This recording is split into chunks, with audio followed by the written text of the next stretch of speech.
My major cue that I have found over the last 20 years to helping people that don't have a huge background in squatting perfectly is to push the knees out of hamstring isolated movements that we do in a actual leg day, and it's all the way we squat.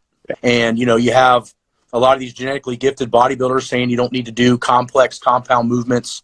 You can get everywhere by doing isolated movements. You don't need athleticism.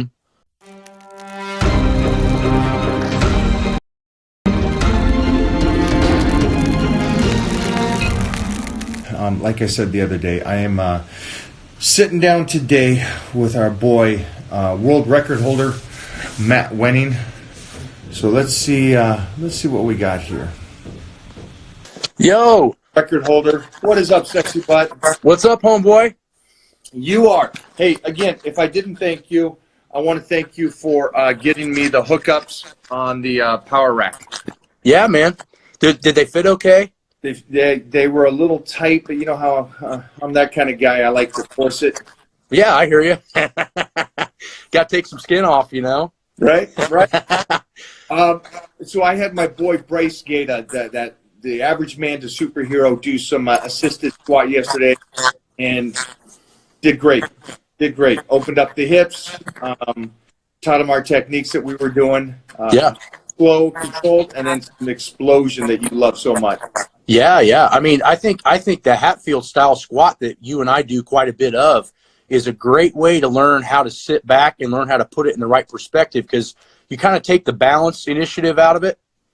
And then once you learn to tie that in, it seems like normal squats just feel more tuned in because you've taken the lift and you've dissected it down to the point of no balance and tuned the body into that lift. And then you take the arms away and it's like everything's already learned the questions to the test. Question for you then. Sure. I mean, you're at a legit gym. It's your gym. So you get to see people doing things right. Yeah. And if they're not doing it right, you'll be able to talk to them and say, hey, work on this, move this. This is a better position.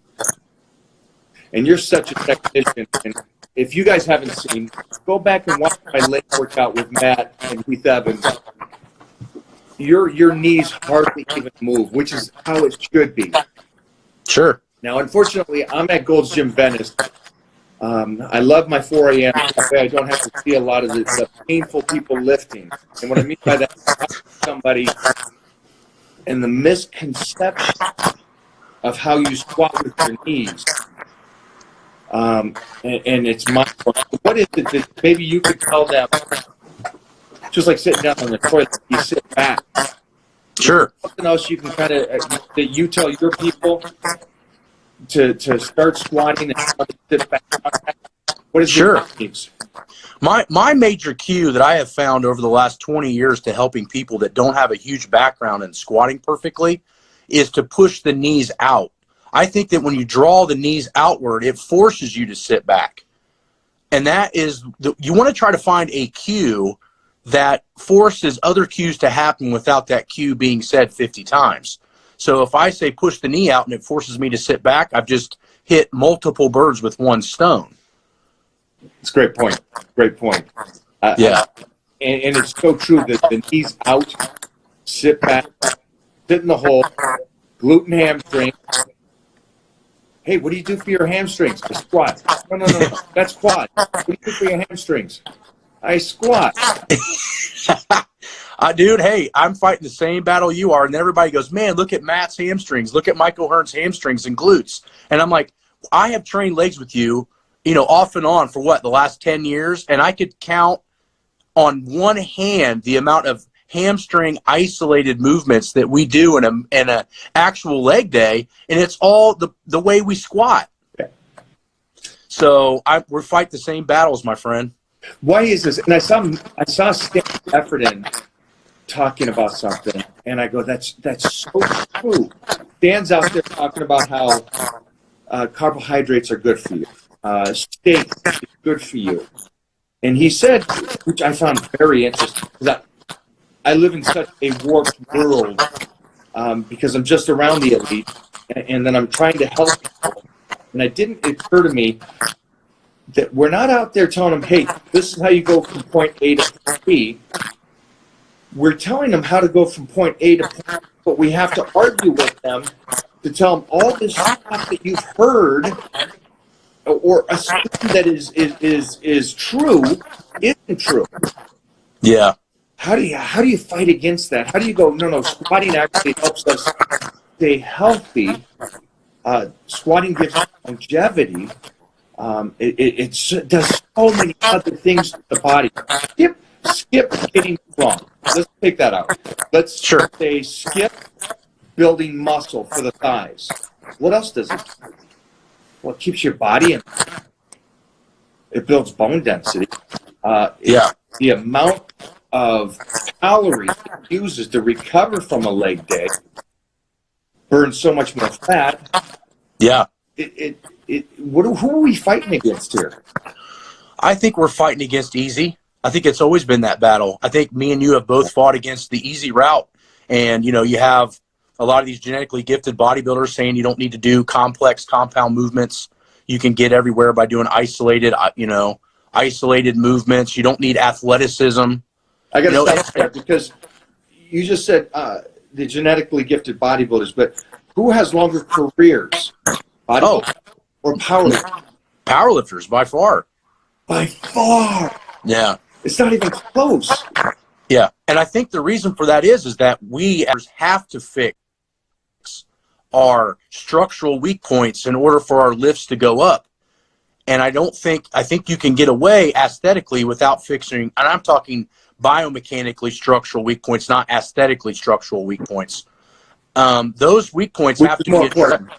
Yeah, far more important for longevity purposes. And that's where I think you find powerlifters tend to be in tune with that a little bit more. But I'm not going to toot the horn of powerlifting because there is a lot of stupid shit happening in powerlifting as well. So, it's not just your stuff.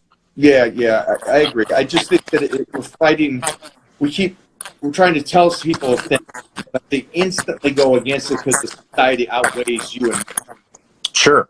The so-called experts, which is not our experts, but the so-called experts say, don't deadlift, don't squat, don't eat red meat, stay away from carbohydrates,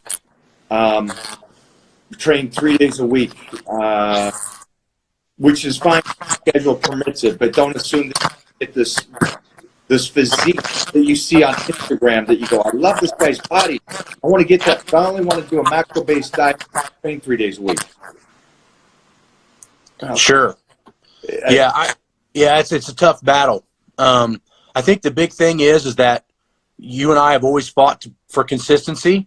Consistency beats intensity at any time, right? And then the next big thing that you have to realize is that, learning to fix your structural weak points comes way before athleticism or aesthetics. Aesthetics. Yeah. Aesthetics, right.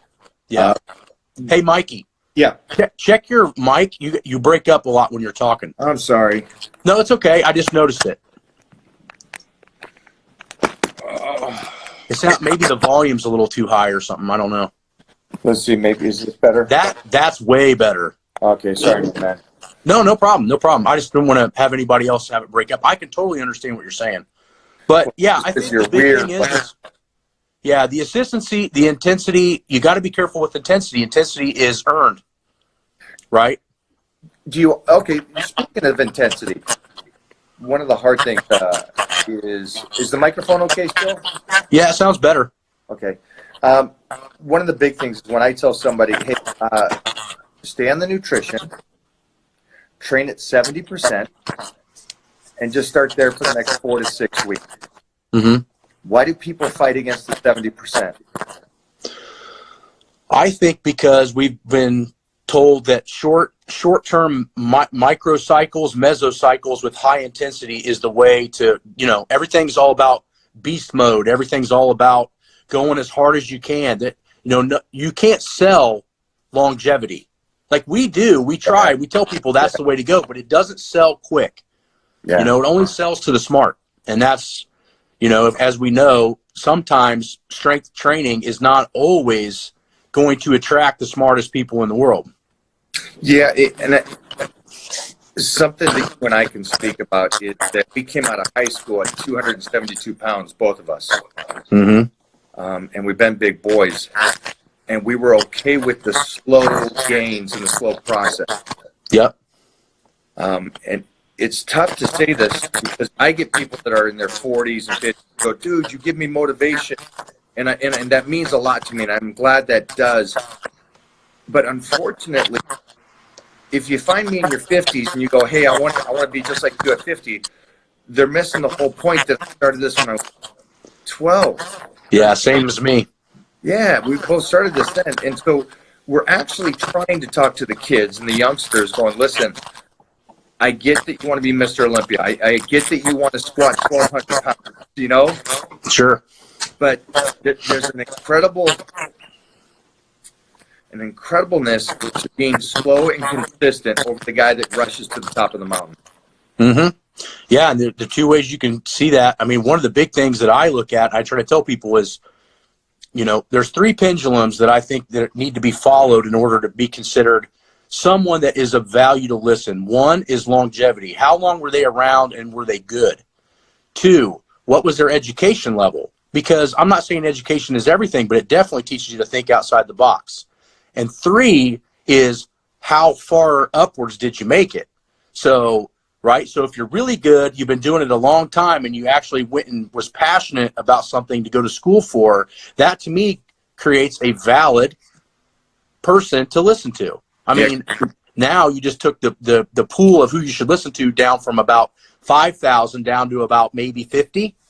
It really does, because you think about this, and you think, okay, education takes you so far, experience takes you the rest of the way, but the experience of actually applying it, doing it, being a champion on it, taking that, applying it to somebody else, Mm-hmm. and making them the same way.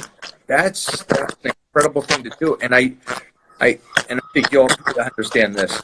I was watching some old-time guys, and when I mean old-time guys, I just mean guys that were around with me in the late 80s or early 90s, mid-90s.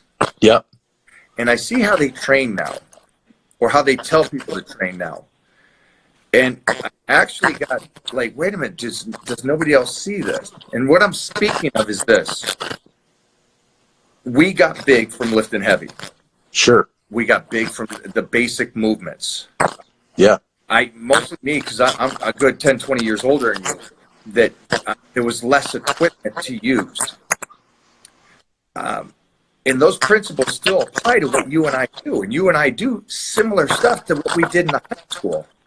Mm-hmm. It got us that size. But I see these other guys saying, you need to jump from this machine over to that machine, over to this machine, over to that machine, and do slow controlled reps with only 70 pounds. And I'm like, wait a minute. I know what you trained like back in the 90s. Mm-hmm. So now that you're old and broke, sorry, that's a fact. You're Sure. telling people to do this other way that you can train now, but that's not how you got to where you were at the peak. And Yeah. now you're at this level of being broken and saying this is the way to train.